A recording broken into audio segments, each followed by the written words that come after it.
ఓం కాళకాలాయ విద్మహే కాళాతీతాయ ధీమహి తన్నో కాలభైరవ ప్రచోదయాత్. ఈరోజే కాలభైరవాష్టమి. మార్గశిర మాసం బహుళ అష్టమిని కాలభైరవాష్టమిగా హిందువులు జరుపుకుంటారు. ఎంతో పవిత్రమైన విశేషమైన రోజు ఇది. మరి ఎంతో పవిత్రమైన విశేషమైన ఈ రోజు ఈ కథను విన్నా, చదివినా, చెప్పినా, వినిపించినా జన్మల దోషాలు తొలగి కోటి జన్మల పుణ్యం వస్తుంది. సకల శుభాలు కలుగుతాయి, గ్రహదోషాలు తొలగిపోతాయి, శత్రు భయాలు తొలగిపోతాయి. మరి ఆ కథ ఏంటో ఇప్పుడు ఈ వీడియోలో తెలుసుకుందాం. కాలభైరవుడి జన్మ రహస్యం గురించి శివపురాణంలోని ఈ పవిత్ర కథను ఇప్పుడు విందాం. సృష్టి ఆవిర్భావం తర్వాత బ్రహ్మదేవుడు శివకేశవులను చూసి ఇలా పలుకుతాడు: నేనే పరబ్రహ్మ స్వరూపుడిని, నేనే సృష్టికర్తను, మీరిద్దరూ నా ఆజ్ఞ ప్రకారమే నడుచుకోవాలి అని పలకగానే మహాశివుడు ఇలా అంటాడు: బ్రహ్మదేవా, నువ్వు అలా మాట్లాడడం అస్సలు భావ్యం కాదు. విష్ణుమూర్తిని సృష్టించింది నేనే. ఆ విష్ణువు యొక్క నాభిలోని పద్మం నుంచి నువ్వు జన్మించావు. ఈ సృష్టి కార్యక్రమంలో నీకు తోడుగా ఉండడానికి సరస్వతీదేవిని సృష్టించి నీకు ఇచ్చాను. ఇదంతా తెలిసి కూడా నేనే సృష్టికర్తను అని ఎలా అంటున్నావు? నీవు అహంకారంతో మాట్లాడుతున్నావు. వేదాలన్నీ కూడా నేనే సర్వేశ్వరుడు అని చెప్తున్నాయి. నీవు ఇలా మాట్లాడడం అస్సలు భావ్యం కాదు అని మహాశివుడు పలుకుతాడు. దానికి బ్రహ్మదేవుడు ఇలా అంటాడు: నీవు ఏమన్నా కానీ నేనే ఈ సృష్టికి ఆధారం అంటాడు. నేను చెప్పినట్లుగానే మీరంతా నడుచుకోవాలి అంటాడు. దానికి శివుడు సమ్మతించడు. దాంతో వారి మధ్య వాద్యం పెరిగింది. సమస్య పరిష్కారం కోసం శృతి ప్రమాణం కదా, అందుకని వేదాలని పిలుద్దామని వేదాలని పిలిచారు వారు. అప్పుడు శివుడు వేదాలను పిలిచి, ఓ వేదములారా, త్రిమూర్తుల్లో మీరు ఎవరిని పరబ్రహ్మగా స్తుతిస్తున్నారో తెలపండి అని అడుగుతాడు. దానికి ఋగ్వేదం ఇలా పలుకుతుంది: సర్వ జగత్తుకు ఆధారమైనవాడు ఆ పరమేశ్వరుడు. ఆ పరమేశ్వరుడే పరబ్రహ్మ, ఆ మహాశివుడు తప్ప మరొకరు కాదు అంటుంది. ఈ సమస్తానికి సృష్టికర్త ఏ మహానుభావుడు సంకల్పం వల్ల మొట్టమొదట నారాయణుడు జన్మించాడు, ఎవరు చిట్ట చివర ఈ లోకాలంటినీ తనలోకి తీసుకుంటున్నాడో అటువంటి ఆ పరమశివుడే పరబ్రహ్మం అంది ఋగ్వేదం. ఆ తరువాత యజుర్వేదం ఇలా పలుకుతుంది: యజ్ఞయాగాదులు, ధాన్యము, యోగము అన్నీ కూడా ఈశ్వరుడే. అసుర శక్తులు పోయి ఈశ్వర శక్తులు రావడానికి జ్ఞానమును మహేశ్వరుడు ఇస్తాడు. కాబట్టి జ్ఞాన యజ్ఞమునందు ఆరాధించబడుతున్నవాడు కనుక పరమశివుడే పరబ్రహ్మం అని చెప్పింది యజుర్వేదం. తరువాత సామవేదం ఇలా పలుకుతుంది: అన్ని కర్మలకు ప్రేరకుడు. మనం చేసే కర్మఫలాన్ని మనకు ఇచ్చేది ఆ మహాశివుడే. ఆ మహాశివుడు కానిది ఏదీ కూడా ఈ చతుర్దశ భువనాల్లో లేనే లేదు. 3 కన్నులున్నవాడు ఎవడో, ఎవరు ఈ లోకానంతటినీ తిప్పుతున్నాడో, ఆ తిప్పుతున్న వాడిని ఏ యోగులు ఉపాసన చేస్తున్నారో, ఏ యోగులకి ఉపాసన చేత జ్ఞానమునందు తెలియబడుతున్నాడో, ఎవరు తనలో తాను రమిస్తూ ఉంటాడో అటువంటి శివుడే పరబ్రహ్మం అని చెప్పింది సామవేదం. తరువాత అథర్వణ వేదం ఇలా పలుకుతుంది: ఏ మహానుభావుడిని భక్తులందరూ సంసార సముద్రమును దాటి దుఃఖమును పోగొట్టుకుని ఆనందమును తెలుసుకోవడానికి ఉపాసన చేస్తున్నారో అటువంటి పరమశివుడే పరబ్రహ్మం అని చెప్పింది. అంటే సృష్టి చేసింది మనం కాదు, నిలబెట్టింది మనం కాదు, వేరొకడున్నాడు తెలుసుకో అని శాస్త్ర ప్రమాణం. 4 వేదాలు కూడా అవే చెప్పాయి. తరువాత ప్రణవాన్ని పిలిచారు. ప్రణవం ఇలా చెప్పింది: ఎవడు నిరంతరం శక్తి స్వరూపంతో క్రీడిస్తూ ఉంటాడో, శక్తి ఆయన్ని విడిచిపెట్టి ఉండదో, శక్తీశ్వరులై వారున్నారో అటువంటి శక్తీశ్వరుడై శక్తి ఆయనతో, ఆయన శక్తితో విడవకుండా కలిసి ఉంటారో అటువంటి పార్వతీ పరమేశ్వరులు, పార్వతి వామార్ధ భాగమునందు ఉన్న శంకరుడే పరబ్రహ్మం అని చెప్పింది. ఈ విధంగా చెప్పి 4 వేదాలు ముక్తకంఠంతో ఇలా పలికాయి: ఓంకార రూపం శివుడు, 4 వేదాలకు మూల పురుషుడు శివుడు. ఈ జగత్తంతా అతని సంకల్పానుసారమే పుట్టి పెరుగుతుంది. శివనామమే జీవనాధారం, ముక్తికి మార్గం. చతుర్విధ పురుషోత్త ప్రదాత ఈశ్వరుడే తప్ప మరెవరో కాదు అని చెప్పాయి. వేదాలు ఎంతగా చెప్పినా బ్రహ్మ వినలేదు. నేనే పరబ్రహ్మని, నేనే సృష్టికర్తను అని మొండిగా చెప్పాడు. దాంతో ఆ మహాశివుడికి కోపం వచ్చింది. దీంతో శివుడు రౌద్రమూర్తై ఒక్కసారిగా హూంకరించాడు. ఆ హూంకారం నుంచి భయంకరమైన రూపం కలిగిన పెద్ద శరీరం ఒకటి వచ్చి శివుని ఎదుట నిలిచింది. అది ఆకాశమంత ఎత్తు ఉంది. 4 చేతులు ఉన్నాయి, 3 కళ్ళు ఉన్నాయి. చేతులయందు శూలము, గద, డమరుకము, పుర్రె ధరించి ఉంది. పామును జంజంగా ధరించి ఉంది. అతను డమరుకం మోగించాడు. ఆ శబ్దానికి భూమి, ఆకాశం, అష్టదిక్కులు దద్దరిల్లాయి. ఆ శబ్దానికి అతను చిందులు తొక్కాడు. దాంతో భూమి కంపించింది. అతని శరీరం పచ్చ కర్పూరంలా వెలుగుతుంది. దాంతో ఆ భయంకర పెద్ద ఆకారం మహాశివుడికి నమస్కారం చేసి, స్వామి, ఏమి ఆజ్ఞ అని పలికాడు. అప్పుడు ఆ మహాశివుడు అతనితో ఇలా అన్నాడు. బ్రహ్మదేవుడు తమోగుణ ప్రభావం వల్ల వేదాలను ధిక్కరిస్తున్నాడు. అతన్ని శిక్షించు అన్నాడు. ఆ భయంకర ఆకారం కలిగిన వాడు తన చిటికిన వేరి గోరితో బ్రహ్మదేవుడి శిరస్సు ఒకటి తుంచి వేశాడు. ఆ శిరస్సు వెళ్లి తూర్పు దిక్కుగా పడింది. అదే బ్రహ్మ కపాలం. దాంతో బ్రహ్మదేవుడికి తమోగుణ ప్రభావం తొలగి గర్వం అణిగిపోయింది. శివుడి హుంకారం నుంచి పుట్టాడు కాబట్టి ఆ ఆకారం ఎంతో భయంకరంగా ఉంది. ఆ ఆకారానికి ఆ మహాశివుడు కాలభైరవుడు అనే పేరు పెట్టాడు. ఆ రూపమే కాలభైరవ స్వరూపం. ఇలా జరిగేసరికి బ్రహ్మ భయపడిపోయి 4 తలకాయలు అయ్యవారి చేతుల కింద పెట్టేసి, ఈశ్వరా, నేను చేసిన పొరపాటు మన్నించి ఉదారుడువై నన్ను కాపాడు అన్నాడు. అప్పుడు శంకరుడు కాలభైరవుడితో ఇలా పలికాడు. నీవు కాలం వలె ప్రకాశిస్తూ ఉన్నావు. కాలం ఎలా వెళ్ళిపోతూ ఉంటుందో అలా ఉంది నీ నడక. నీ నడకలో బ్రహ్మతల తెగిపోయింది. కాబట్టి నిన్ను ఈ రోజు నుంచి కాలభైరవ అని పిలుస్తారు. ఓ కాలభైరవా, నీవు ఎంత గొప్పవాడవైనా బ్రహ్మతల తెంపేశావు కాబట్టి నీకు బ్రహ్మహత్యా పాతకం అంటుకుంది. ఈ 5వ తలకాయ పుర్రెను చేతిలో పట్టుకుని 12 సంవత్సరాలు భిక్షాటన చేసి ఆ కపాలంలోనే తిను. అప్పుడు నీ బ్రహ్మహత్యా పాతకం తొలగిపోతుంది అని చెప్పాడు. బ్రహ్మహత్యా పాతకాన్ని తొలగించుకునేందుకు బ్రహ్మ కపాలాన్ని చేతిలో ధరించి అనేక క్షేత్రాల్లో పర్యటించినా తనకు సోకిన బ్రహ్మహత్యా పాతకం తొలగకపోవడంతో కాలభైరవుడు శ్రీ మహావిష్ణువు వద్దకు వెళ్లి ప్రార్థించాడు. కాలభైరవుడి ప్రార్థన విన్న శ్రీ మహావిష్ణువు ఇలా పలికాడు. కాలభైరవా, నీవు శివుడి పుత్రుడువు కనుక శివుడితో సమానమైన వాడవు. బ్రహ్మదేవుడి గర్వాన్ని అణచడానికే జన్మించిన వాడవు. నీవు ఎన్ని తీర్థయాత్రలు చేసినా ఉపయోగం లేదు. కనుక నీవు కాశీ క్షేత్రానికి వెళ్ళు. కాశీక్షేత్రంలో అడుగు పెట్టినంతనే నీ బ్రహ్మహత్యా పాతకం భస్మమైపోతుంది అని సలహా ఇచ్చాడు మహావిష్ణువు. విష్ణుమూర్తి సలహా మేరకు కాలభైరవుడు కాశీనగరానికి చేరుకోవడంతోనే బ్రహ్మహత్యా పాతకం తొలగిపోగా బ్రహ్మ కపాలాన్ని కాశీలో పూడ్చిపెట్టాడు. బ్రహ్మ కపాలం పూడ్చిపెట్టిన చోట ఏర్పడిన తీర్థమే నేటి కాశీక్షేత్రంలోని కపాల మోక్ష తీర్థం. ఇక కాలభైరవుడు గంగాస్నానం చేయగానే అతని శరీరం ధవల కాంతులతో మిలమిలా మెరిసిపోయింది.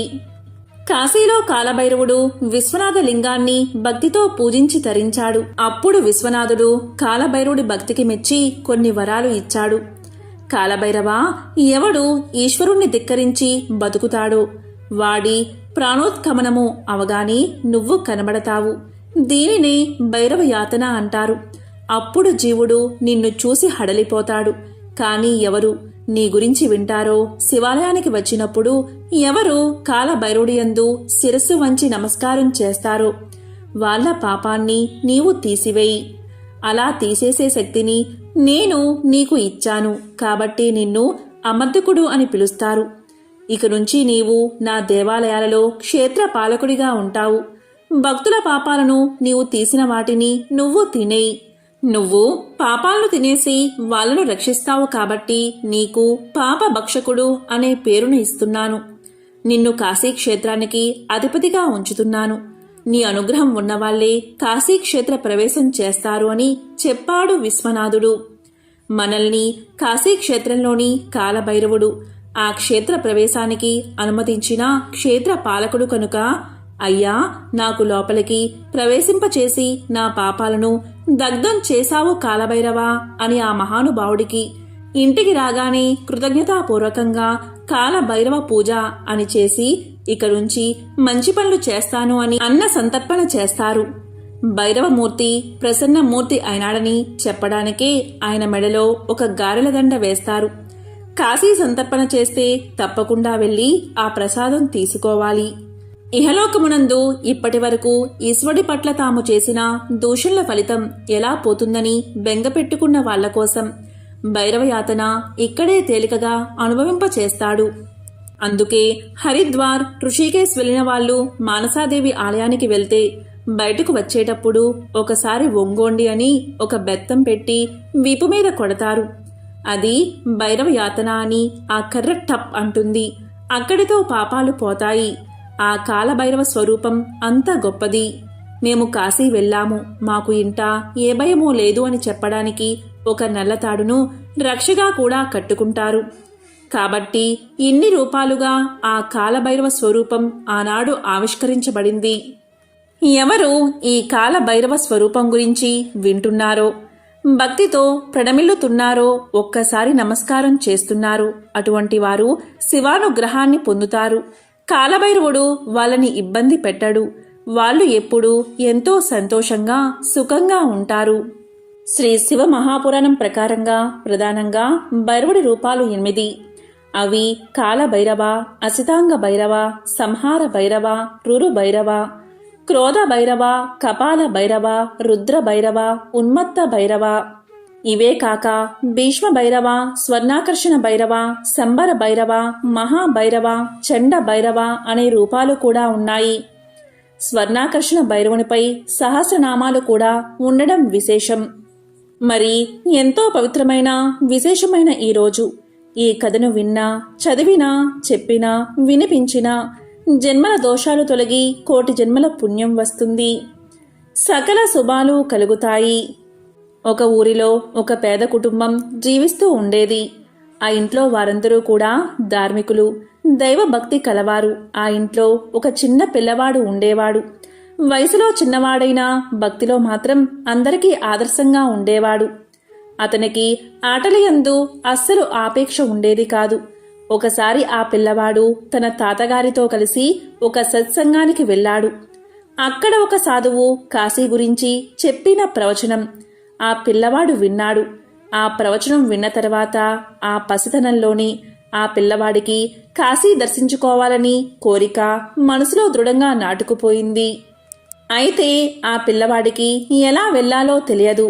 అతని ఇంట్లో వారు కూడా ఎన్నడూ కాశీకి వెళ్ళలేదు. కాశీ గురించి ఆ పిల్లవాడు అందరినీ అడుగుతూనే ఉండేవాడు.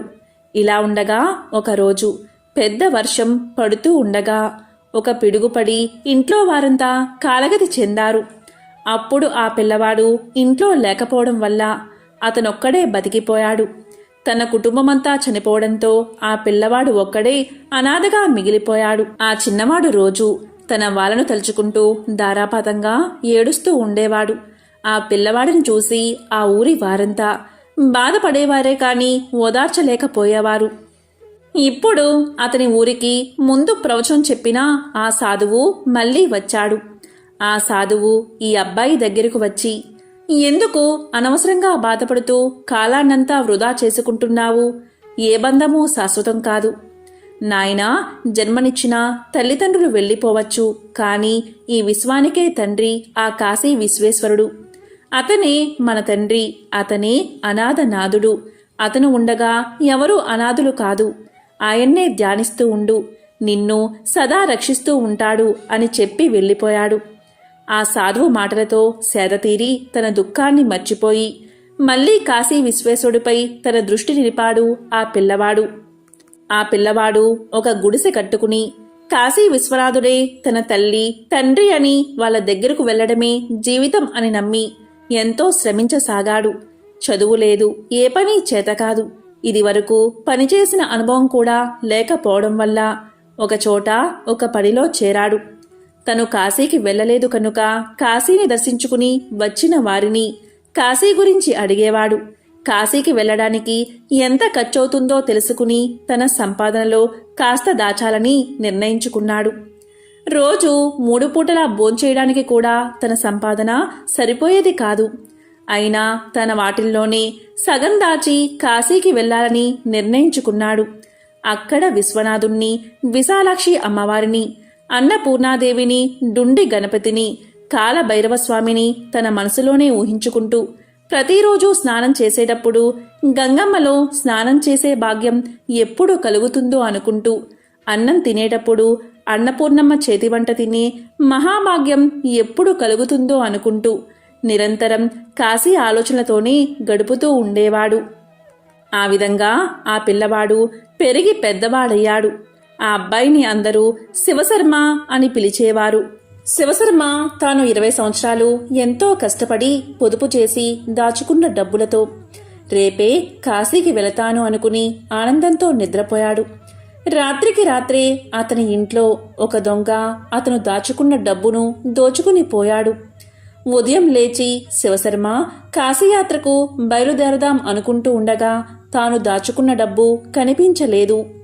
వేసిన గొల్లెం వేసినట్లే ఉంది. డబ్బు ఎలా పోయిందో అనుకుంటూ గుడిసెంతా ప్రతి అంగుళం వెతికాడు.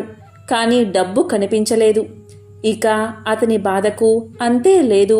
తన ఆశలన్నీ అడియాసలు అయ్యాయని, శరీరంతో విశ్వేశ్వరుణ్ణి నేను ఈ జీవితంలో కలవలేను కనుక చనిపోయైనా సరే ఆ విశ్వేశ్వరుణ్ణి కలవాలి అనుకున్నాడు శివశర్మ. వెంటనే వెళ్లి ఒక బావిలో దూకాడు. బావిలోని నీటిలో మునిగిపోతూ స్పృహ కోల్పోయాడు. అతనికి స్పృహ వచ్చేసరికి ఒక గట్టు మీద ఒక స్త్రీ ఒడిలో పడుకుని ఉన్నాడు. ఆ స్త్రీ ఎవరో శివశర్మకు తెలియదు. ఎక్కడ ఉన్నాడో అతనికి తెలియడం లేదు. ఆవిడ అతన్ని ఒక చోటికి తీసుకువెళ్ళింది.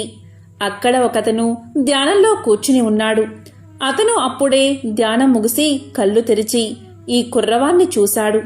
అతని ఒళ్లంతా భస్మం రాసుకుని జుట్టంతా ఎర్రగా ఉంది. జడలు కట్టిన జుట్టుతో ఉన్న అతన్ని చూస్తే శివశర్మకు తెలియని భక్తి భావం కలిగింది. వెంటనే శివశర్మ స్వామి మీరెవరు అని అడగాలి అనుకున్నాడు. కాని అతని నోట మాట రావడం లేదు. అలా కాసేపు తదేక దృష్టితో చూస్తూ ఉండిపోయాడు. అతని హృదయంలో అనిర్వచనీయమైన ఆనందం కలిగింది. మనసు నెమ్మదించింది, స్వస్థత పొందింది. కళ్ళు మూతలు పడుతూ ధ్యానస్థుడైపోయాడు. అలా ఎంతసేపు ధ్యానంలో ఉండిపోయాడో కూడా తెలియదు. నిదానంగా ధ్యానం నుంచి బాహ్య స్థితిలోకి రాగానే ఆ సాధువును గుర్తుపట్టాడు శివశర్మ. చిన్నప్పుడు ఇంట్లో వారి గురించి బాధపడుతూ ఉండగా తన మనసును మార్చి విశ్వనాథుని వైపు తిప్పింది ఆ సాధువే అని జ్ఞాపకం వచ్చింది శివశర్మకు. 20 ఏళ్ల క్రితం చూసిన ఆ సాధువును మళ్లీ కలిసినందుకు పట్టరాని ఆనందం కలిగింది. ఎవరి ప్రేరణ వల్ల తన మనసు భగవంతుడి వైపు తిరిగిందో, ఎవరిని దర్శించడం వల్ల మనసు ప్రశాంతత పొందుతుందో ఆయన్ని మళ్లీ చూడగలిగాను. ఇదంతా నా తండ్రి అయిన విశ్వనాథుడి అపార కరుణే అనుకుని ఆ సాధువుకు భక్తిపూర్వకంగా నమస్కారం చేసి ఒక ప్రశ్న అడగాలి అనుకున్నాడు. కాని ఎంత ప్రయత్నిస్తున్నా మళ్లీ మాటలు రాని పరిస్థితి. అతనికి కలిగిన భావనలు, ఆ ఆనందానుభూతి, గొంతు దగ్ధమవడం, కళ్ళ నుండి ఆనంద బాష్పాలు జాలు వారడం, ఇవన్నీ అతన్ని ఆశ్చర్య ఆనందాలకు గురిచేస్తూ ఉండగా ఆ సాధువు అతన్ని ఆశీర్వదించి అతన్ని దగ్గర తీసుకుని పక్క గదిలో ఉన్న ఒక స్త్రీ దగ్గరకు తీసుకువెళ్లాడు. ఆ గదిలో ఒక స్త్రీ బంగారు వర్ణంతో మెరిసిపోతూ ఉన్నది. ఆవిడ ముఖంలో చిరు మందహాసం, ఆమె కనులలో కాంతి అమృత కిరణాలను ప్రసరింప చేస్తున్నదా అన్నట్లు ఉన్నది. కోటి సూర్యుల దివ్య తేజస్సు ఆ గదంతా కూడా ఆక్రమించినట్లుగా ఉన్నది. శివశర్మకు ఒక్కసారిగా తన శరీరం తట్టుకోలేనంత తేజస్సు నరనరాల్లో ప్రవహిస్తున్న భావన కలిగి నిశ్చేష్టుడై ఉండిపోయాడు. తన మదిలో ఎన్నో స్మృతులు తలుక్కుమని మెరుపులా మెరిసి అంతర్ధానమవుతున్నాయి. అతను జీవితంలో ఎన్నడూ పొందని ప్రశాంతతను ఆ క్షణం పొందుతున్నాడు. తనకు జ్ఞానోదయం కలిగినట్లు అతనికి ఒక జ్యోతి దర్శనం అయినది. అలా కాసేపు ఆ స్త్రీ సన్నిధిలో కూర్చున్నాడు. అటు తర్వాత అతన్ని ఆశీర్వదించి అక్కడ్నుంచి తీసుకుని ఇంకొక గదిలో ఉన్న స్త్రీ దగ్గరకు తీసుకువెళ్ళాడు. ఆ స్త్రీ చూడ్డానికి పండు ముత్తైదువులా ఉన్నది. ఎర్రని బొట్టు, తలనిండా కనకాంబరం పువ్వులు, ఎర్ర అంచు ఉన్న తెల్లటి చీర కట్టుకుని ఉంది. శివశర్మను చూస్తూ ఉండగానే ఆవిడ రానాయనా అంటూ నవ్వుతూ పలకరించింది. అంతే, ఒక్కసారిగా శివశర్మ 5-6 ఏళ్ల పసిబాలుడిలా మారిపోయాడు. ఆ పిల్లవాణ్ణి దగ్గరకు తీసుకుని తన ఒడిలో కూర్చోబెట్టుకుని ఒక తియ్యటి పదార్థాన్ని తినిపిస్తున్నది ఆమె. అటువంటి పదార్థం తను తన జీవితంలో ఎన్నడూ తినలేదు. ఇక తర్వాత ఆమె కడుపు నిండా శివశర్మ తిన్న తర్వాత ఆ పసివాడికి జోలపాడి నిద్రపుచ్చింది. ఇక తీరా శివశర్మ నిద్ర లేచేసరికి తన పక్కనే ఒకతను కూర్చుని ఉన్నాడు. అతని చుట్టూ పెద్ద పెద్ద కుక్కలు కూర్చుని ఉన్నాయి. అతని రూపు చూడ్డానికి భయంకరంగా ఉన్న అతని ముఖంలో చిరునవ్వు శివశర్మను విశేషంగా ఆకర్షించింది. ఆ వ్యక్తి శివశర్మతో ఇలా అన్నాడు: కుక్క ఒక విశిష్టమైన జంతువు, విశ్వాసానికి ప్రతీక. తన వారు ఆపదలో ఉంటే ప్రాణాల్ని కూడా లెక్క చేయకుండా ఎంత పెద్ద శత్రువునైనా సరే పోరాడుతుంది. అటువంటి జీవికి ఆహారం పెడితే శత్రుబాధలు ఉండవు అని చెప్పాడు. తరువాత అతన్ని తీసుకుని ఒక చిన్న గున్న ఏనుగు దగ్గరకు వెళ్ళాడు. ఆ ఏనుగు శివశర్మను చూస్తూనే ఆనందంతో గెంతుతూ దాని తొండంతో శివశర్మను తన మీద కూర్చోబెట్టుకుని ఆ నగరమంతా కూడా ఉత్సాహంగా తిరిగింది. ఆ నగరాన్ని శివశర్మ అంతకు ముందు ఎన్నడూ చూడలేదు. ఆ నగరమంతా అణువణువున పవిత్రత బాసిల్లుతుంది. ఎంత చూసినా తనివి తీరడం లేదు. అలా తిరిగి తిరిగి ఇద్దరూ మళ్ళీ ఆ పెద్దావిడ దగ్గరకు తిరిగి చేరుకున్నారు. ఆవిడ ఇద్దరికీ కడుపు నిండా భోజనం పెట్టి సేద తీర్చింది. మళ్ళీ శివశర్మకు మంచి నిద్ర పట్టేసింది. అప్పుడు అతనికి ఒక కల వచ్చింది.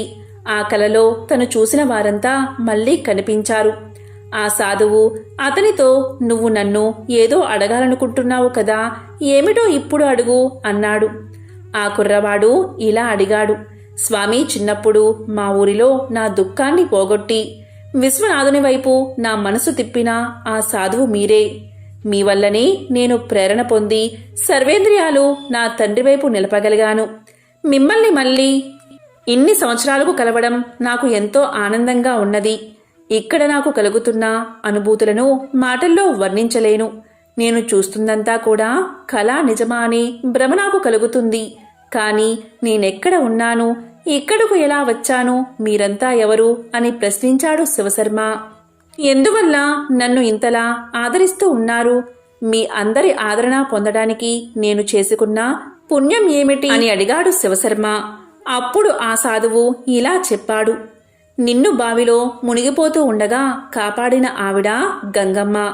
నువ్వు ఇన్నేళ్లు చూడాలని పరితపించిన ఆ విశ్వనాథుణ్ణి నేనే. బంగారు వర్ణంలో మెరిసిపోతున్న ఆవిడే విశాలాక్షీదేవి. నీకు కడుపు నిండా అన్నం పెట్టిన పెద్దావిడ, పెద్ద ముత్తైదువ అన్నపూర్ణాదేవి. కుక్కలను ఆడిస్తూ కనిపించిన అతనే కాల భైరవుడు. నిన్ను తన మీద కూర్చోబెట్టుకుని తిరిగిన గున్న ఏనుగే మా డుండి గణపతి. నువ్వు చూసిన నగరమే ఇన్నేళ్లు నువ్వు కళ్ళు కన్నా పరమ పవిత్ర కాశీనగరమని వివరించి, ఇప్పుడు నీ కోరిక నెరవేరిందా అని అడిగాడు. దాంతో శివశర్మకు మిక్కిలి ఆనందం కలిగి ఆనంద బాష్పాలతో స్వామివారి పాదాల మీద వాలి స్తుతించి మళ్ళీ ఇలా ప్రశ్నించాడు: తండ్రి, నాకు చిన్నప్పుడు కనిపించింది. దిశానిర్దేశం చేసి కాశీని చేరుకుని ఇక్కడ కొలువై ఉన్నా నిన్ను సేవించమని చెప్పావు.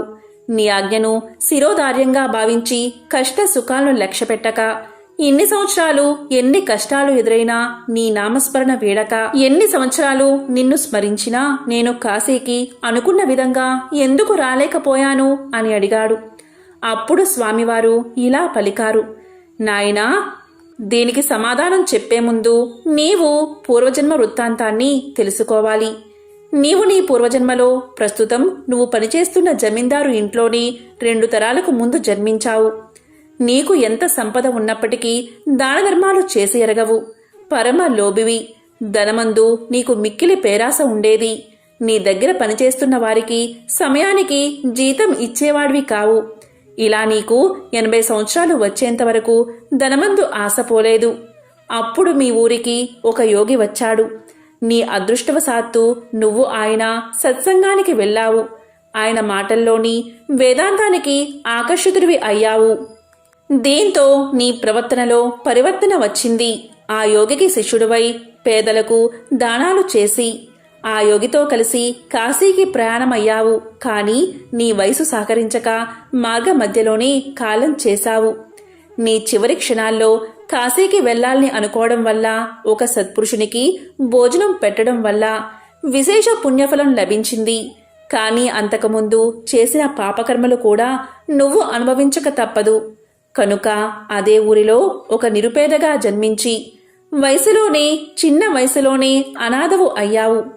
80 సంవత్సరాలు అందరినీ బాధ పెట్టినందుకు అందులో 4వ వంతు అనగా 20 సంవత్సరాలు మాత్రమే నువ్వు కష్టపడ్డావు. ప్రతి క్షణం నా గురించి తప్పించినందువల్ల నేడు నీకు మా అందరి దర్శన భాగ్యం కలిగింది. నువ్వు కాశీకి రావాలని ప్రయాణ ఖర్చుల కోసం దాచిన డబ్బులు దోచుకున్నది నేనే అన్నాడు ఆ మహాదేవుడు. అప్పుడు శివశర్మ, స్వామి, ఎందుకని మీరు నేను దాచుకున్న డబ్బును దొంగలించారు? అవి లేకపోతే నేను కాశీకి ఎలా రాగలను? ఏమిటి మీ ఆట అని అడిగాడు. అప్పుడు విశ్వనాథుడు ఇలా పలికాడు, నేను దొంగలించినది డబ్బును కాదు, నీ కర్మను మాత్రమే. నీ కర్మలకు ప్రతిఫలం ఆ ధనం. కనుక ఆ కర్మలనే నేను దోచుకున్నాను. అవి లేక నీవు కాశీకి ఎలా రాగలవు అనే కదా నీ సందేహం. చెప్తాను విను. పరీక్షించకుండా దేని విలువ బయటపడదు. నన్ను నమ్మిన ప్రతి భక్తుణ్ణి మొదట పరీక్షిస్తాను.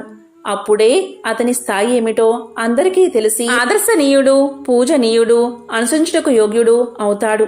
నీవు తీవ్ర మనస్తాపానికి గురై దేహత్యాగం చేసి నన్ను చేరుకుందామనుకున్నావు. ఆ దోషం నీకు అంటకుండా కాపాడవలసిన కర్తవ్యం నాదే. అందుకే నిన్ను గంగమ్మ రక్షించింది. ఆత్మహత్య చేసుకుంటే ఆ దోషానికి తగిన ప్రతిఫలం అనుభవించాల్సింది నీవు. దేహత్యాగం చేయుటకు మారుగా తీవ్రంగా పరితపించి ఉంటే నీకు అక్కడే మా అందరి దర్శన భాగ్యం కలిగి ఉండేది. మన చర్యల బట్టే కార్యాచరణాలు మారిపోతూ ఉంటాయి. కాశీని స్మరిస్తూ ఎక్కడ ఉన్నా కాశీవాసమే అని గుర్తించుకో అని వివరించాడు ఆ విశ్వనాథుడు. ఆ కుర్రవాడు స్వామి అపార కరుణా వాత్సల్యానికి ఆనంద బాష్పాలు కారుస్తూ అలా నిల్చుండిపోయాడు. అప్పుడు స్వామివారు శివశర్మకు కాశీలోనే ఉండేందుకు ఒక చోటు చూపించి యాత్రకు వచ్చేవారికి కాశీ విశిష్టతను వివరించమని ఆదేశించి మాయమైపోయాడు. ఇక ఆ రోజు నుంచి శివశర్మ ప్రతిరోజు గంగా స్నానాన్ని ఆచరిస్తూ విశ్వనాథ, విశాలాక్షి, అన్నపూర్ణ దేవులను సకాలంలో దర్శిస్తూ కాలభైరవ స్వామి విశిష్టతను, కాశీ విశిష్టతను యాత్రులకు వివరిస్తూ అవసాన దశలో శివక్యం చెందాడు. ఆయన సమాధి ఒక ఘాట్లో ఉన్నది. అందుచేత కాశీని స్మరిస్తూ మనం కూడా మానసికంగా కాశీలోనే జీవించి తరిద్దాం.